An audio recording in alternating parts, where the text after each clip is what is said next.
Okay, this is the 77 CB550. We got 17,000 and change on there. As far as pertinent stuff, I mean, you can see the chrome is very, very clean on this bike. There's no pitting of any kind on the chrome. I mean, it's spectacularly clean.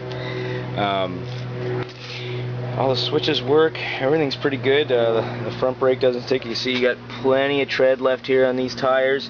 The rear tire, there's tread. There's decent tread, but it's just slightly starting to dry up right here. I don't know if you can see the very, very, very slight beginnings of cracking, which it isn't a big deal, but I personally, if I was going to keep this bike, I'd put a new set of Bridgestone S11s on here. They're the best tires you can get for this bike. But these ones are fine. You could get away with riding these without any problem, as long as you're not carving up any canyons, like, really seriously. We did rebuild the carburetors in here. We put new pod filters on here, and the carburetor jets were increased for the proper 4-into-2 setup here. You can see there's some very, very slight wear right here. This is really common because this is where your battery acid overflows. So the battery acid, you know, just when it overflows in the battery, it just eats up the paint off the frame, and you know, that's just kind of the reality of it. So the pipes are decent, except right there at the headers, you can see they just didn't have it jetted properly. All the collars are rusted, but they're going to be rusted on every old Honda CB, because these are chrome from the factory. You can still see the chrome right on the edges, but the heat is so intense it just melts the chrome right off, and then it's just untreated metal and it rusts. You know, there's no way to stop that.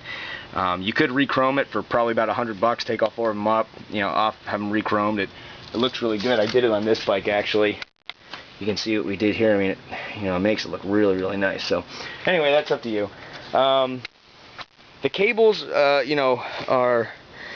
been on there for a while. We didn't change them. They work, but I personally would probably replace them. I mean, they could work for another 2 years, or they could snap next week. That's why I don't like using old cables, because I just don't know when they were replaced. I don't know how good they're going to be.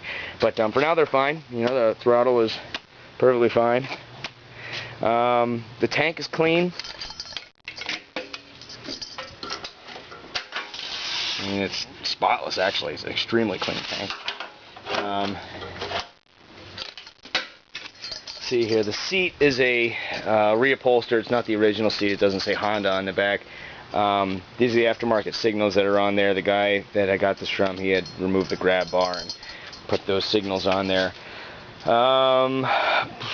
The chain is decent. I mean, there's still plenty of adjustment here, and we lubed it, so it doesn't look bad.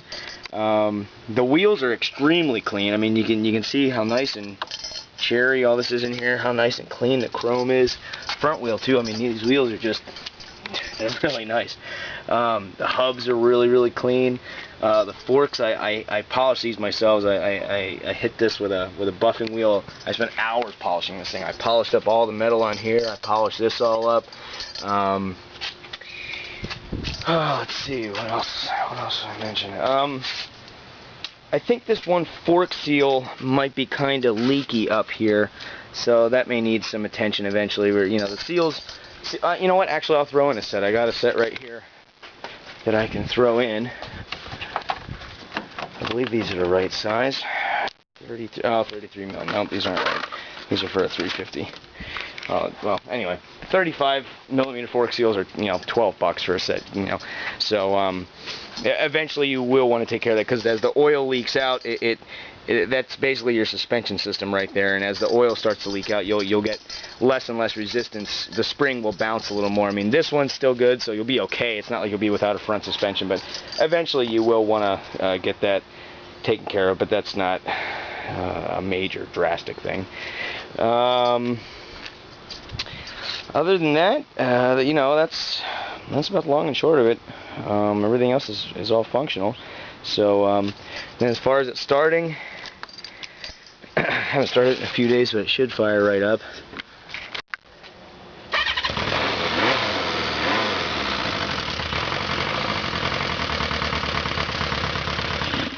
Yep.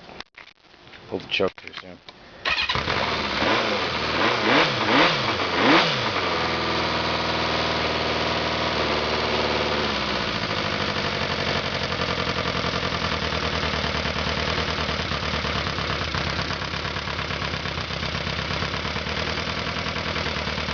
You know, these things are cold. It's hard for them to idle. Most of these bikes are pretty cold-blooded, but you can see there's no smoke.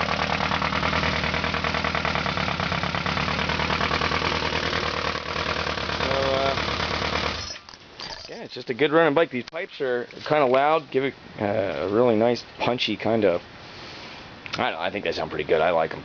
So anyway, that's pretty much everything. So you know, if you want to just have a quick walk through, you can see that the frame is nice and clean, metal's nice and clean, tank's pretty clean. There's some scuffs up top here, but you know, that's just really common. You know, a 30-year-old tank, that incidental stuff's going to happen. Like I said, the chrome's really clean, wheels are really clean. You can see the frame is just really nice and clean. This chrome is good, it's not banged up.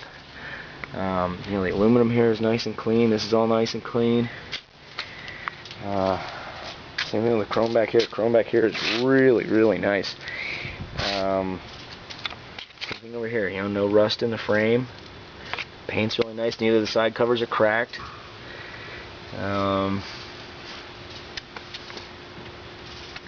Yeah, I really can't think of much else to mention about this bike. And I do have a clear title for it, of course. Everything's good. And yeah, I guess that's about it. So any other questions, man, give me a call. So hope you enjoyed the video.